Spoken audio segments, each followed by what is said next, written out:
Dear friends, this is Mutlu Köylüoğlu.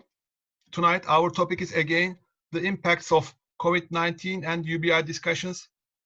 We are trying to introduce opportunities to talk about this topic with senior UBI advocates from different corners of the world. During this session, it is our pleasure to host our dear friends Barb Jacobson from United Kingdom, Malcolm Torry from United Kingdom, Angel Bravo from Spain, Anja Askeland from Norway, Evamaria Dombrady from Hungary, Mayte Quintanilla from Spain, and Valerija Korosec from Slovenia. You are all welcome. Some of the main issues we are planning to discuss are the impacts of COVID-19 and UBI discussions, ongoing UBI-related petitions and at different countries, also, of course, the international petitions, the emergency UBI concept, existing proposals by some governments, their similarities with UBI, and also discrepancies from UBI. Also, issues to be considered when communicating with governments and political parties, and in general, public awareness issues, campaigns, and any other advices. Of course, I am sure the issues will not be limited with these.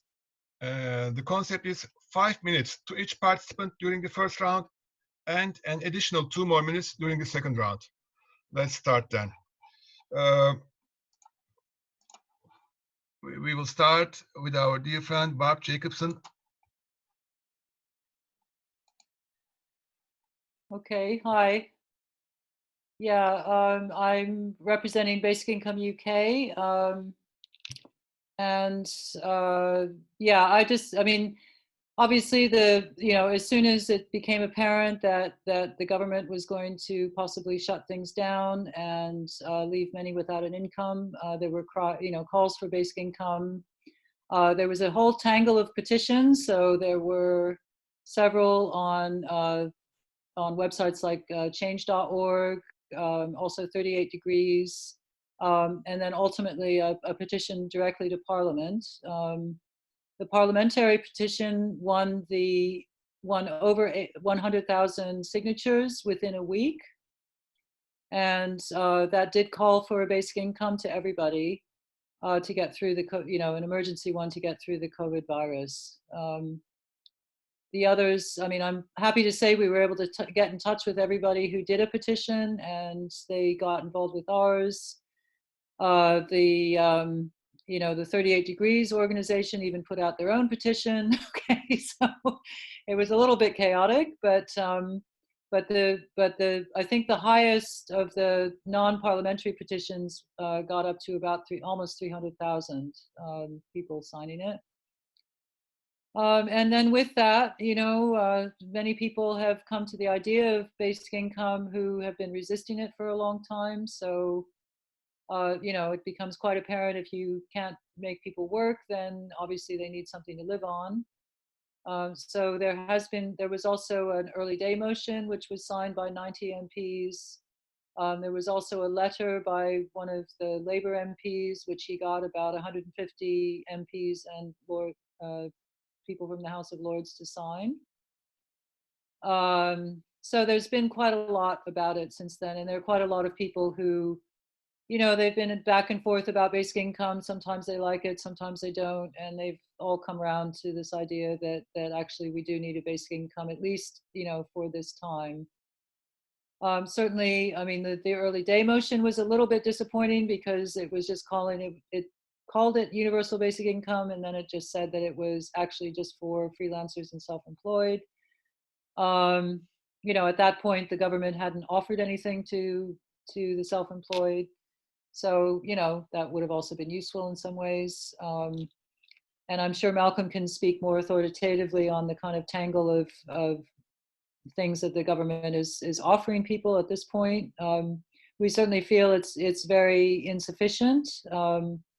The help that's being offered for people with regular work is dependent on their employers actually not firing them first, or actually applying for the money and then actually dishing it out. So that leaves them still in quite a precarious position. The help for both self-employed and newly unemployed people The help for unemployed people, the system is very, very much backlogged. People are getting messages that they won't be able to get their claims through until June. And then similarly for self-employed people, when the government was finally, basically forced into offering them something, it's basically, don't call us, we'll call you, and we won't call you until June. So that leaves a lot of people in a really bad position, whether it's about rent or mortgages, or about feeding themselves, about feeding their children. It's a bit shocking that like this child benefit system wasn't used to, they could have just simply topped that up to begin with, at least for people with children. And yeah, but I mean, it's we certainly, we did, that we do now have quite a big cross-party group of MPs that are much more interested in basic income than they used to be.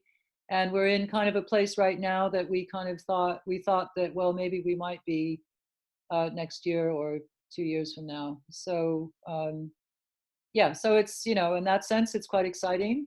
We also have quite a big tangle of basic income organizations in the UK now. So there's us, there's a bunch of local groups on the name of UBI Lab. There's obviously Citizens Income Trust, and then there's also now a new organization called the Basic Income Conversation, which is run out of a think tank here. Fortunately, the person who is working for that is actually paid to work full time on this, and that's been hugely beneficial to all of this even happening. Plus, I mean, we have to, plus, I mean, the people in Sheffield, the UBI Lab, which is the first UBI Lab here, have done a tremendous amount of work, both in getting the MPs interested, in writing their own plan for an emergency basic income, and and for putting a huge amount of energy into making, sort of taking things forward over the last couple of weeks. So yeah, so we're all managing to work together. I mean, we have a few chaotic WhatsApp groups, but we somehow managed to get things done, either through through that or through Zoom meetings. I mean, it's just an amazing thing that we've got these facilities now that we can talk to each other. And yeah, I mean, we'll see what happens. I don't know. We'll see what happens. The people that we've spoken to in Parliament seem to be more interested in a lower basic income or in maybe a recovery basic income. They're very worried. I mean, what it's really exposed is the fact that the system in the UK cannot reach everybody quickly. And and they seem to be quite determined to fix that in the wake of all of this. But when that will happen, I don't know. It's very uncertain when Parliament will come back. I mean, they say in a month, but who knows? And yeah, so so some positive, some negative. So far things, yes, our rate of infection and of sickness is accelerating, and deaths as well. But it's also, the fact that the government has chosen to do lockdown rather than do proper testing and give people protective equipment like they did in South Korea or in other countries, I think is really shocking. That it brought us to this stage, but I really do hope that that something comes out of it, and some people that maybe should have had a chance to sit home and think about things for a while will have that chance. So yeah, so again, as I say, it's been positive and negative here, and I'm really interested to hear what Malcolm has to say as well, because we haven't spoken when we should have done, maybe. So yeah, that's all I have to say right now. Thank you, Barb. Thank you for your contributions. Then we are continuing with Malcolm. Okay. Malcolm, the word is yours. I think I won't repeat anything that Barb has said. I agree with all of it. It's a very interesting time in this country. Perhaps what I could usefully do is tell you the contribution that the Citizens Basic Income Trust has made. It has always been an educational charitable trust, providing educational material. And that's precisely what we've tried to do in these new circumstances, to provide information, education for people. If people are interested, I think I can put this on the screen actually. Let's see, where are we? There we are. Can you see that? That's our website. Malcolm, I guess you have to share it first. Did you share the screen? Oh, does that work? Yes. Can you see it? Yes. Yeah, good. Well, this is our website, and I can show you. If you look at the front page, some of you may find this useful to replicate in your own circumstances if you have websites attached to your organisations. So on the front page, there's an invitation to people to read some more about the situation, and there's a whole page of resources. You'll see, Ali, that your first of these discussions is on our page. That's the first one. I'll put this one on later on, of course. There's two articles which we wrote, the first of which shows why, in fact, the British government cannot at the moment pay a basic income. It simply doesn't have the infrastructure to do it. There is no database in this country yet on which contains all of the names, contact details and bank accounts of every individual. And that's what you need to pay a genuine basic income. What the article says is we really hope that after this crisis is over, such a database will be built so that it's ready for next time. Having said that, we also wrote a second article that shows how, given the political will, you could in fact in this country, within a space of 2 or 3 weeks, construct the necessary database. And if anybody's interested in the plan, there it is, it's on our website. And again, you may find that you can do a similar exercise in your own country if your own country doesn't have that kind of database. So this piece of research work was done very quickly, and there's probably holes in it, but it's basically right, and it tells people that yes, you can do it if you want to. We've also produced in the past, in readiness for a situation like this, we produced draft legislation that people can use if ever they want to implement a citizen's basic income. And that's on our website for the UK. There it is. There's an Act of Parliament that the Parliament can pick up if ever it wants to. And again, it may be that that's something that you in your own country would like to have ready, so that when the situation arises, it might be possible to implement a basic income. That's the fundamental problem in this country. We simply don't have the database ready to pay a basic income. So what the government is in fact doing, as Barb explained, is doing what it actually can do under the current circumstances. There is a pay-as-you-go, pay-as-you-earn income tax system, and it's perfectly possible for the Treasury simply to reverse it and to pay, and because the Treasury knows all of the average incomes of everybody in that system, and so can send 80% of people's average incomes back to their employers to be paid out to them. What the government's doing is what it can do. It would of course have been nice if it had been able to pay a genuine basic income, and just at the moment it can't do that. Now, having said all that, there probably are political reasons why the basic income is not being paid at the moment, and why the work hasn't been put in quickly to make sure that it could be. I suspect that there's some party politics involved, because members of Parliament of every political party now, apart from the Conservative Party and the Democratic Unionist Party, as far as I know, has come out in favour of a basic income. And I suspect that one of the reasons that the Conservative government has decided not to put any political effort into establishing a basic income is partly because the other parties would all like it to happen. I'll leave you to draw your conclusions from that. And again, look at the situations in your own countries and ask if that's the kind of thing that is now happening.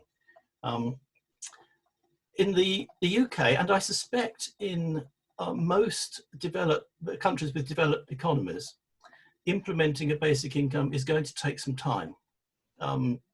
If the decision is made to implement one, it will take quite a long time to get it happening, simply because we already have developed benefits and tax systems, and we don't necessarily have the infrastructure to do it. It may be that a developing country will manage to do it before any of us developed countries manage to do it. I think that's all I can add to what Barb said. I entirely agree with everything Barb said. It's a very interesting time. It's wonderful, in my view, that there are now so many individuals and organisations now involved in this. I think that's a very positive thing, and I hope that more of it, more will come out of it. So thank you very much. Can I just? Thank you, Malcolm. Barb, Yeah, if Barb wants to add something, please do. Yeah. Yeah, Barb.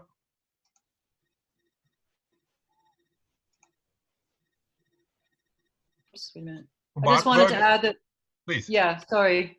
Yeah, no, I just wanted to add that there were actually a couple of DUP MPs who signed. Oh, good. That's hopeful. Yeah.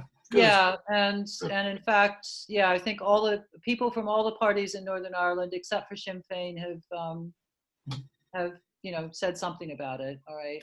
Yeah. So that's been really helpful, and then also Plaid Cymru as well. So yeah, I know Plaid Cymru have. Yes, I know. Yeah, they've been interested for a while. Yeah. Yeah. Thank you. So thank you. Thank you very much, Barb. We will continue. Oh, thank you very much, Malcolm, for your contributions. We will continue with our dear friend Angel Bravo from Spain. Angel, word is yours. Yeah, okay, thank you, Ali. In Spain, currently, there are more and more people talking about quarantine UBI. Above all, these people are people who belong to leftist parties or associations, but most of them are talking about means-tested incomes, incomes who will be allocated to the poor, to the unemployed ones, and to those who don't have another means of survive. So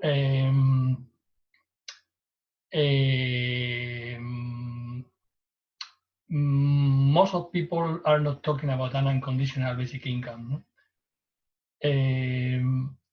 Now, even right-wing politicians are starting to talk about a universal basic income, but only during 3 or 4 months, and really a quarantine UBI. No, this is very funny. No, that these right-wing people are starting to talk about a universal basic income, and few people like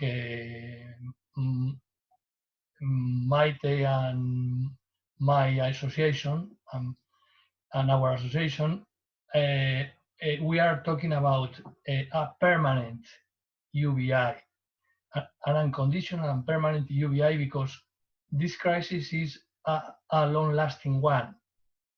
It began in 2008, and for sure it will continue for a long time. So, because the trend is that wealth will go to fewer and fewer hands. This is the trend. So we are advocating for a permanent, unconditional, and universal basic income. No? But we are really few activists in Spain, those who are advocating for this kind of UBI in Spain. No? there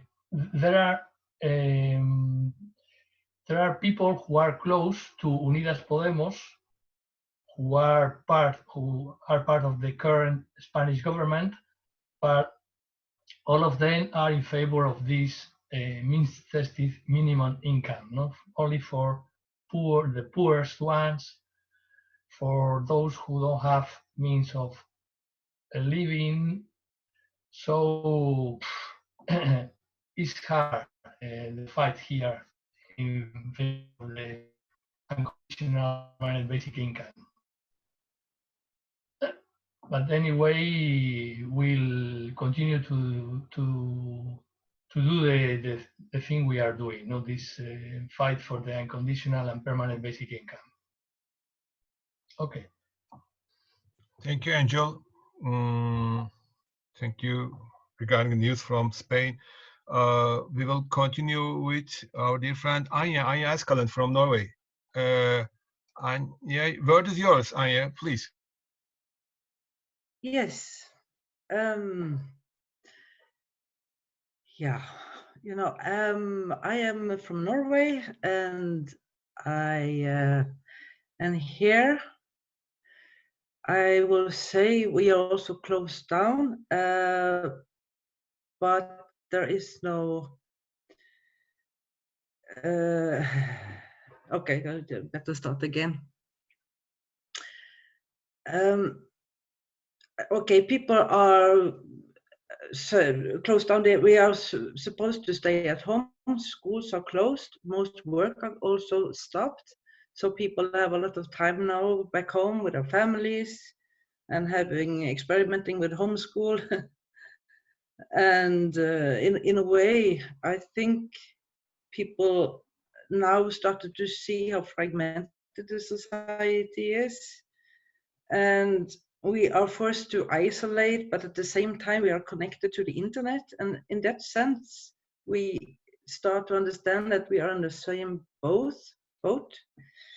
And yeah, I think this is a great pause in the machinery, in the economy, to stop the rat race and present this basic income idea for the society also in Norway here.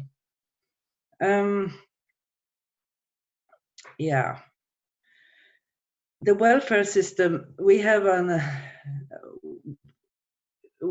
good welfare system, but it is been cuts also there the last years, and especially the people on the bottom of the welfare system are struggling, and they are waiting to get replies from the application from before the COVID-19 virus.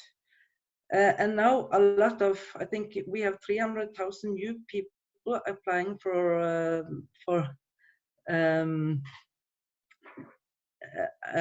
benefits for unemployment, and the system is not able to handle it.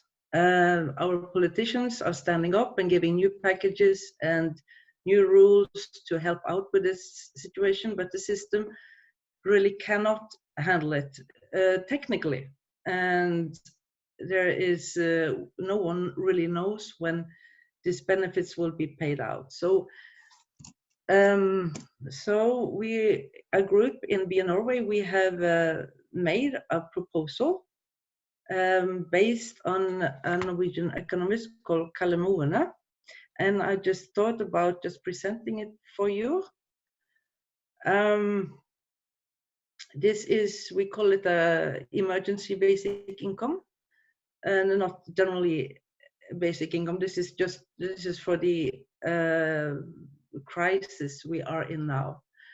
And we decided to only focus on the bureaucracy part of it and not go into any other effects that basic income could have. I don't know if that is right. I was thinking about we should talk about hope and the visions for the future, but we decided to focus on the problems with the totally complicated bureaucracy that is stopping people from receiving their benefits. this is a kind of a negative income tax, really. We decided to go for an amount of 19,000 Norwegian krona, which is about $2,000, and that is the same as the OECD's poverty line, half of medium income. Yeah, and we decided that this should be possible for everyone. It should be universal. Everyone could receive it. Everyone from between 18 and 67 years old should receive it. And people are supposed to choose themselves if they need the money or not. And if the people have the rights to get more in benefits, they should have this paid after, added in when the system is able to get on top of the situation. At the end of the, the whole thing will be adjusted with a tax deduction for 2020. And we also suggest to raise the floor for income up to 150 Norwegian kroner, not to be taxed at all. So there will be, for the people with less income, will keep the money. Yeah. This text we have emailed to all the members of the parliament and the government. We don't know the situation now. We just have done it. So the situation is,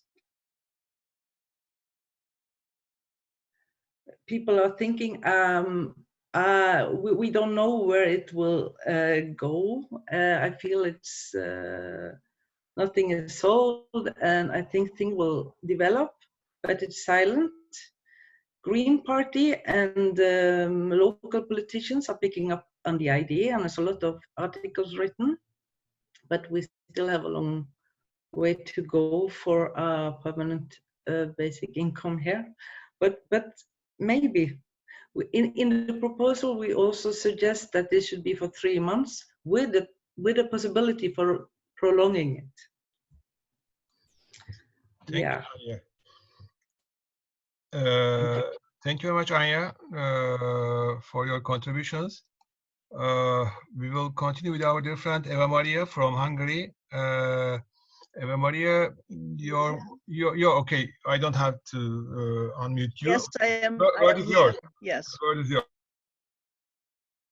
Hello. We are listening to you. Word is yours, Evamaria. You can continue. Okay. Thank you. In Hungary, I can't tell you anything new what you said just before, one by one. What is very new, what yesterday happened in the parliament, that Orbán got the total power. And this is, we are not happy about it. And we have our parties, especially the government, doesn't want to support any basic income, not any form of it, but one party who is in the opposite, the PM, what is called the Dialogue for Hungary. We are working with them together. They are Link Green Party. They support the basic income, and they call it also just what Angel said, that the quarantine UBI. So this means that they would like to have for a few months to support the people, especially those people who has no jobs, no any income, and those people who are very much under the minimum level of income. The government will bring, I think, about 2 days. Thursday, they will bring some kind of new, not proposal. This is already a law. What kind of financial changes will happen in Hungary? Most of the forecast, this will be more support for big companies and middle class companies, but not for, we didn't hear about for the pensions people to pay something, or the communal workers, or for the little money earned people.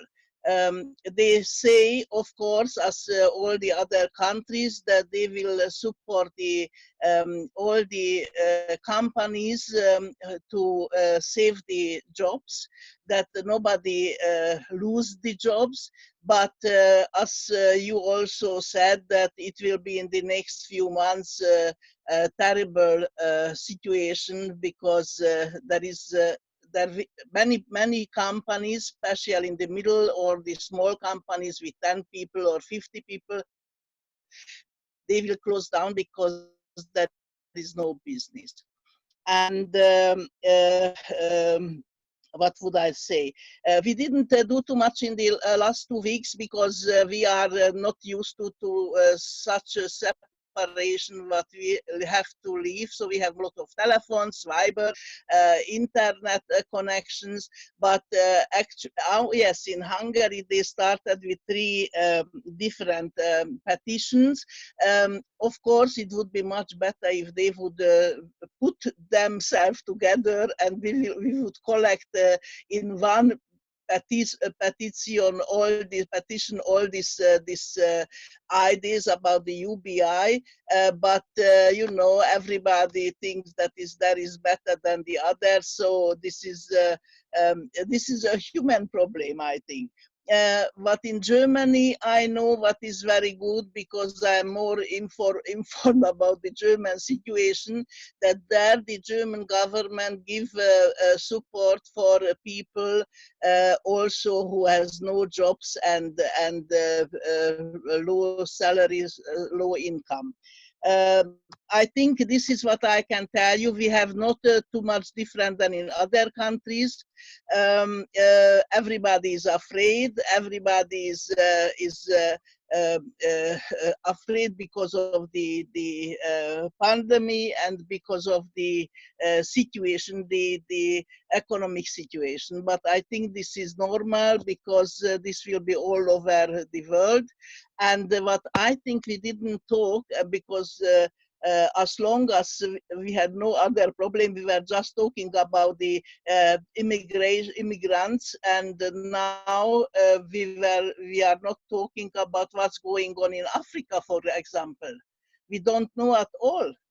And I think it's very funny that nobody interested what's going on in these countries. So I think this is all now what I would like to say, and then let's see who else in the row. Thank you. Thank you very much, Evamaria. Thank you for your contributions. Dear Mayte,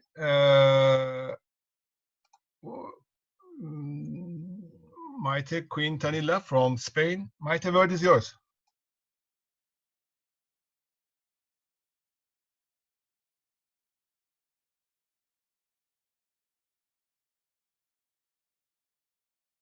El micro, Mayte, el micro. Mayte, Mayte, we can't hear you. I unmute you once again.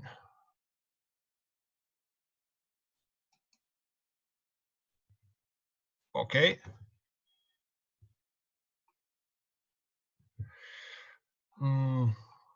Ale, can you turn her mic on? It is on, Barb. She has to turn it on herself, no? Uh, You go down to the microphone at the very bottom left. no, we did it several times, but I think something wrong with his mic. Oh, there we go. Can you hear me now? Now it's okay. Now it's okay. Mayte, word is yours. Thank you. Okay. So my point of view now is that there are a lot of things that are going on in Spain now. A lot of everybody, we have more than one press article speaking about basic income. But when you read the things that they are written in, the definition is not exactly a basic income. But anyhow, the sentence is included in a lot of articles every day, more than one, in the most and principal media in Spain. So, but the point is that many ideas, they speak about how to finance them and how to do them. But not of all, they are speaking about the unconditional, universal, individual, and sufficient. That is the problem, we think. So our support to that idea now is just to keep clear which kind of basic income we want to start now. So we say that it's not only an urgency basic income for this situation. So what we want to do is that it's an urgent moment to start putting the unconditional basic income in the city for all the citizens, but an urgent moment, not only one basic income for this urgent situation. That is the difference. But anyhow, I think it's good that that sentence appears in all the press in the last days. So I think we should just push in the correct direction, just taking advantage of this situation in which there are a lot of press releases speaking about this subject. So what to do? I think everybody, we don't have to believe the things they say. For example, there is no database. How? There is no database? There are a lot of databases. There are databases from the banks. There are databases from for example, when we go to vote, they have a very trustable database. So they have database when they want to have it. So I think we shouldn't believe the reasons they explain why they don't do it, because that are not true. So it's very easy. They have a census of the people. They only have to put the money on everybody, every citizen, because they know who are the citizens of each city in their countries. So I think this is one of the things we have to push and to put, to keep fighting for it, to keep speaking about it, and to keep putting every day in every group, every Facebook, WhatsApp, every channel, speaking about unconditional basic income and clearing which the concept is. So I think it's a very, very good moment to clear that point, because people is feeling themselves in a very dangerous situation. So they don't think the poor is the rest of the people. They feel themselves they will be poor in a few days. That possibility exists. So they feel themselves in that situation. So that is a shock. That is a suffering situation, but that is a good chance to put this idea on their minds. So that's all I wanted to say. And just go to every interview. Everybody wants to invite us, just to be in the channels, to be in the media as soon as possible. Thank you, Mayte. Thank you. Thank you for your contributions. We will continue with dear Valerija from Slovenia. I guess she has interesting news as far as I read from her emails. Valerija, word is yours. Yes, thank you. Good evening, all of you. Well, I have to tell, of course, we are in quarantine for 3 weeks. The first one was nice.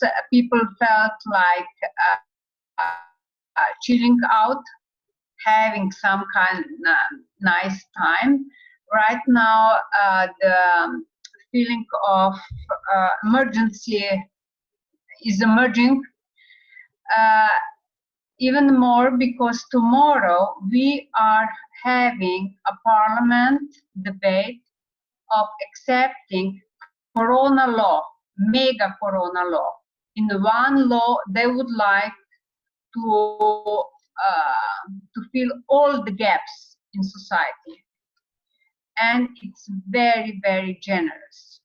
So they are covering all kind of populations, like for instance, all sick or people in quarantine, they have paid sick leave. All people who are waiting for jobs, the state will provide money, and money will go from employers, enterprises to workers. This is guaranteed. So the last 10 days, I fought for self-employed people. In Slovenia, even unemployed people are in the system. Only self-employed young people, precariat, are not. So we fight for that, and we think that the important people hurt us. So they are using term basic income, not universal, basic income for self-employed people. 30 minutes ago, I just sent some emails to the parliamenters, to members of parliament, to change the last problem in the law, because they want to conditionize. So yes, people, you will get money, but if you won't be poor enough, you will pay it back. So this is a conditionality which is really not necessary, and it's going against the universal basic income concept. So we are fighting for that. But even more, I'm fighting to take this opportunity to think about it after 1st June. Of course, this law goes only for 3 months, until 1st of June. After that, I'm invited to cooperate with the group who should think about post-corona time. And I am invited because of universal basic income idea. I heard that this is right-wing government, and yes, we are afraid that they will use the concept. They need to abandon the name of universal basic income, you know, because we worked so many years for that, and we have the concept, we have the page, we have the calculations, but they would like to use what we give it the name. And you have to know that I'm playing along. I don't give a shit about name. So if it's going to be citizen dividend or citizen income or corona income, I really don't care. The most important thing is if I'm going to be really, how to say, be on equal terms in this group, I will work, and I have ideas how to bring this basic income into more universal income, and I have a chance because economists think that this corona crisis will last at least for a year, and it will change everything. So yes, it is an opportunity, and it's really great opportunity because we did so much work in the last 10.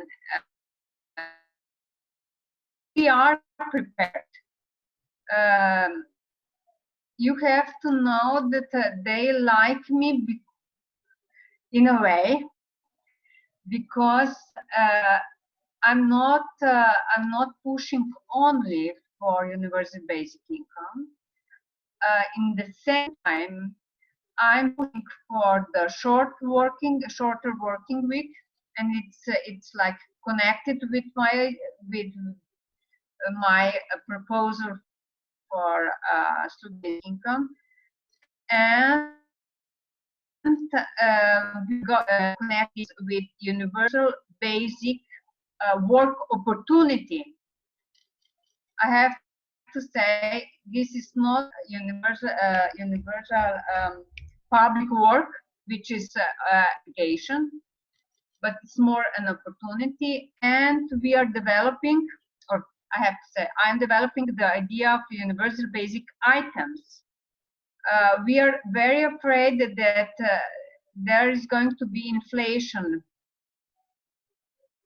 sometimes in this year with all this helicopter money.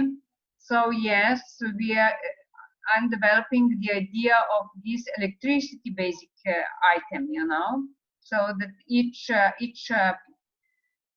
person would have a right to some kind of amount of electricity or water and so on, and that this has to be set up in advance. And yes, I mean, I have to say how much they are proposing. As I said, it's very generous. It's 700 euros, which is more than half of median income. You also have to know, I think this is too much. I don't think it's a good idea. It's because maybe you all know I was always for partial, a modest basic income for a start, and they're like spoiling people because it's impossible to give them so big basic income, you know, forever.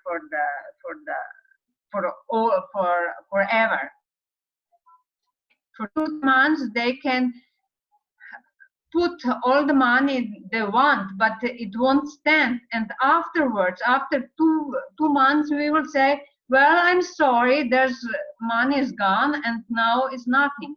I believe it's better to go slower. So I said, well, why don't you give just like on the poverty line? And poverty line, you have to know it's minimum income in our country.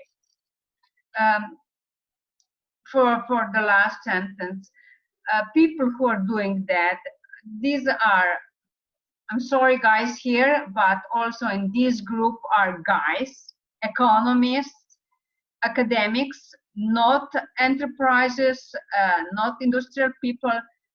So it's really such a group of people who are so happy that they have now a lot of money that they can, in a very populist manner, they are just giving money around. And actually this is not so good for basic income. I mean, for what we are fighting for the universal and lifetime universal basic income. I guess that's all. Thank you, Valerija. Thank you very much. Interesting things. We are going to pass to the second round. I said that I will not talk. That's what I am not saying anything about what's going on in Turkey. But very interesting things are ongoing all around the world. We can continue with dear Barb. Barb is okay. Let me find her. Okay. Okay, Barb, word is yours.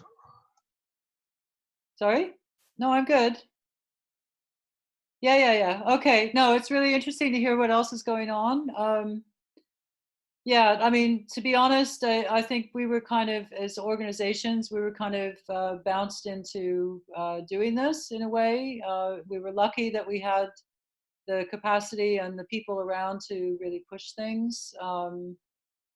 I guess my feeling is, you know, in regards to the points made by Mayte and Anja, that, you know, yes, we are still pushing for a permanent basic income. I think it would be very difficult. I guess my feeling is that if we can win something in terms of basic income, and I'm not sure about levels or anything, but if we can win something, it'll be very difficult to take it away afterwards.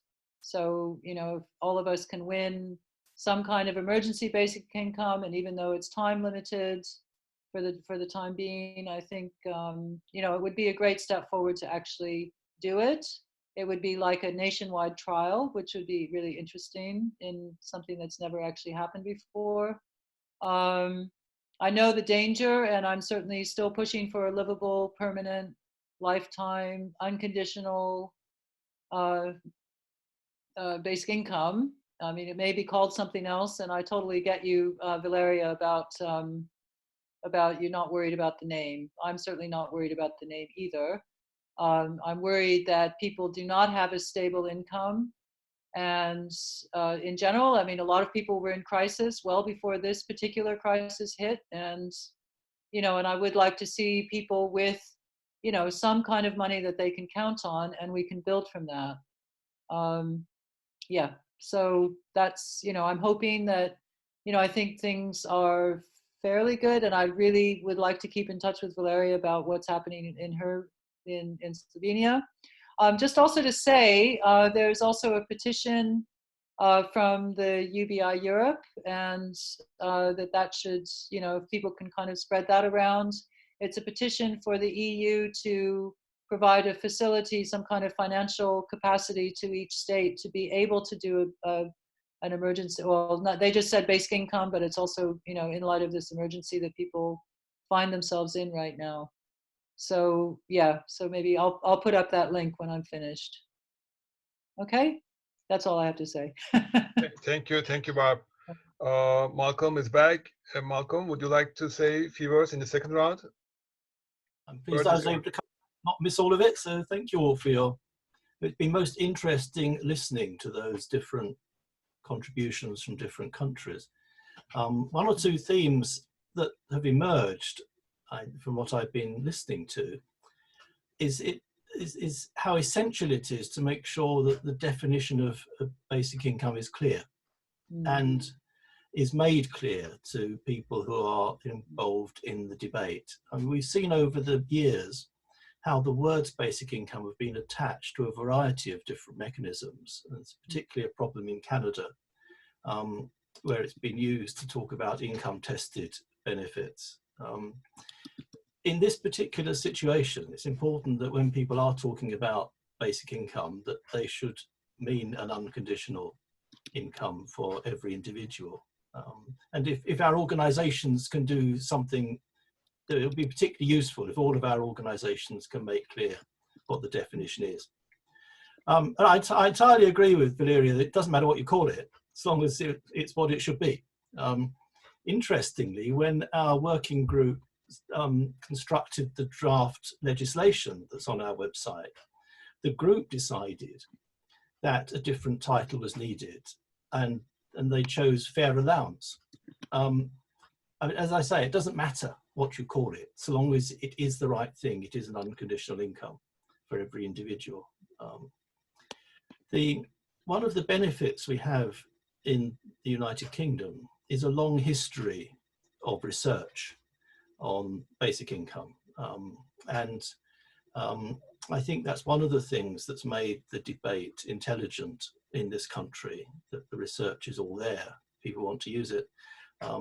So one of the things I would encourage organizations around the world to do in each country is to do as much research as you can, so that if figures are mentioned for the level of basic income, you can back them up from research.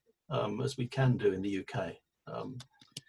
The important thing is, even if we don't see an unconditional income this time round in this crisis, what this crisis will do is show how important it is that people should have a secure base on which to build, that we all need a platform that's never going to be taken away, some money that will always be there. And I think that message may begin to get across, and which means that this crisis might provoke some longer term political thinking in a variety of political parties with different ideologies, that we do need that, so that the infrastructure can then be built, so that it's ready, not only for the next crisis, but when governments realise that it's a good idea to do it anyway. Ali, thank you very much for organising these conversations. I think Thank you for your contributions. Thank you, Malcolm. We will continue with Angel. Angel, Yeah. word is yours. Thank you. Yeah, I think this is these times we are living is give us a very nice opportunity to to fight for unconditional basic income. And also, in some way, we are fortunate to live this crisis, because this crisis is a step towards the attainment of a UBI. No, so we, our association, are thinking in taking advantage of this fashion, let's say, this quarantine UBI to say people, to tell people that okay, now we need a quarantine UBI, but since the crisis will continue for a long time, so it will be very important to achieve a permanent UBI, because the crisis will not finish after the coronavirus, the COVID-19 will disappear. The crisis will not disappear. So we need to prepare, to think about a permanent UBI. No? So I think this crisis gives us a very nice opportunity to put the unconditional basic income in the spotlight, no, in the central point of the social debate. No, anyway, we still need long time to achieve unconditional basic income. So this is a nice occasion to fight for UBI. Thank you, Angel.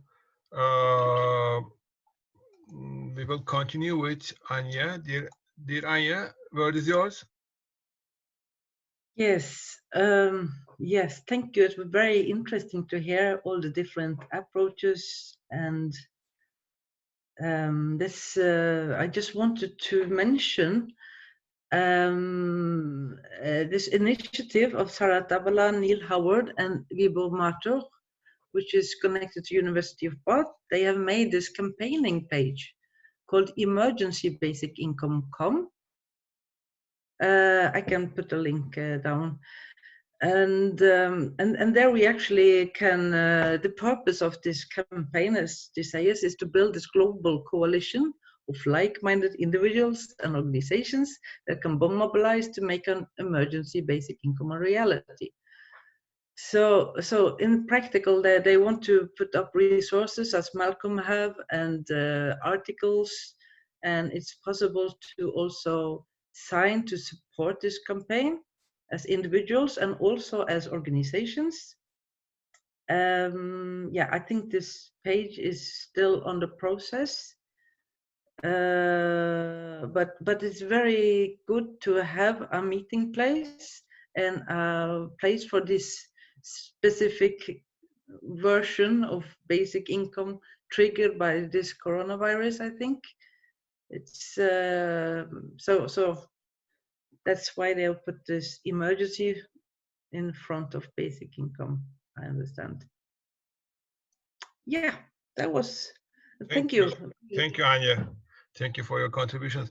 Evamaria, are you in? Yeah, Okay. yes, thank you. I am here.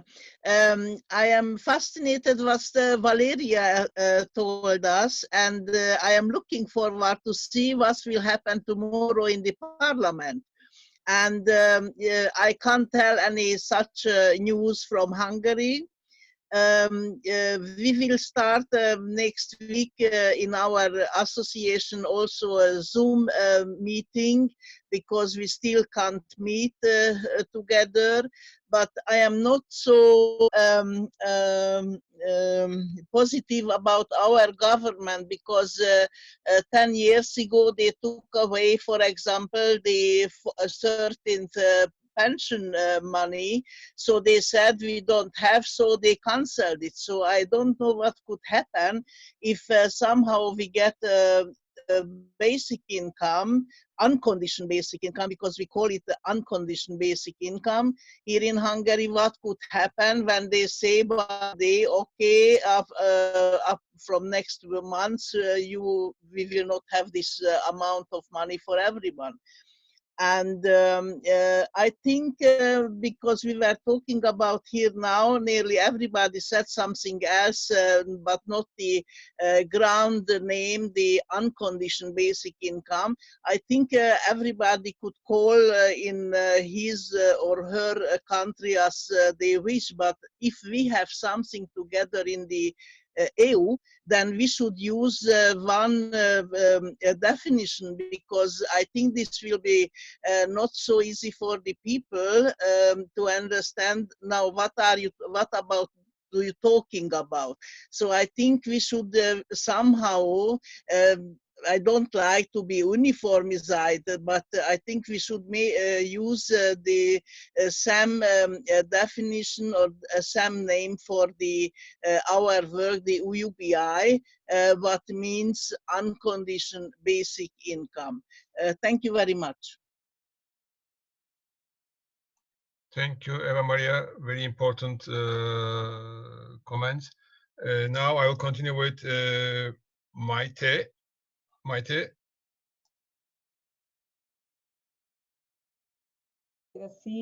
Can you hear me? Well, so one thing I want to focus to is that we have to speak about the rights of the people. So the wealth of this earth belongs to all the humankind. So this is a good moment to start respecting the right of every human being in this world.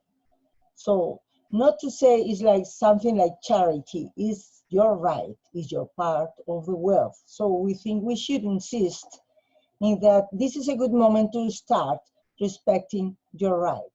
This is not anything that is being given to you, is that they stop stealing, they stop stealing the wealth that belongs to you. So I think it's a very clear point we should say in our, because we know when we speak only about needs, we are speaking like somebody, like if somebody is giving us something that is not ours, and that's not the truth. I think we should insist in that. Is your right, is your part of the wealth. Now is the moment that you receive your part of the wealth of this earth. That's all. Thank you, Mayte. Valerija, yes, in the second round. Yes, thank you. I would like to give some hope to Evamaria. Evamaria, if we succeed, and Anja and Orban are such a good friends, you know, we will just send our Anja to your Orban and you will get our idea, okay? So, good, very good. And you have to know that a little bit of joke, but usually it works like that. I know how guy standing went to Romanians or Bulgarian trade unions, you know, and because the guys clicked, you know, they liked each other, it worked. So it's possible. About the name unconditional and universal, you know, I wrote about that also, and I tried to talk about it also in the UBI organization. Barb, maybe you remember that about the name. But you see, if actually it's the conceptual, philosophical similarity, or the same synonym. If you are saying it's for everyone, it's of course unconditional.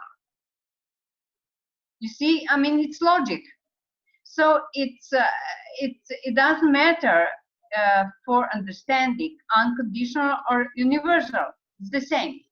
But I'm using universal because I can then connect it with United Nations human rights, and I'm connecting and I'm using it to put it in the political papers together with the Agenda 2030-2050 of United Nations.